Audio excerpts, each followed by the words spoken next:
kami lahat ay nabigla sapagkat ang usapan nga, kausap natin yung chair ng ethics na by tomorrow ay address na ng kanyang committee at ang next step namin ay sana ay isuspend namin si Congressman Saldico at kung hindi pa rin siya makikipag-cooperate hanggang umabot na ma-expelled. Pero nagain nga ng kanyang resignation.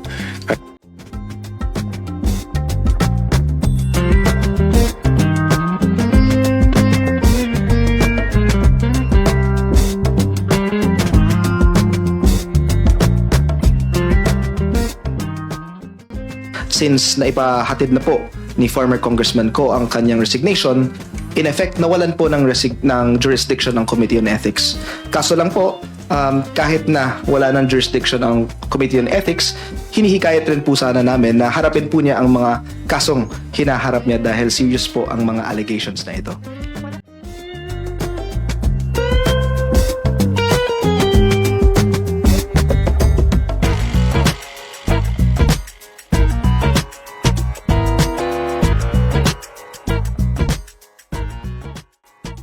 Kaya ang tingin namin dito ay bahala na ang Department of Justice at ganoon din ang ICI kung anong pwede nilang ipataw. Pero kailangan talagang bumalik siya sa lahat ng paraan na magawa.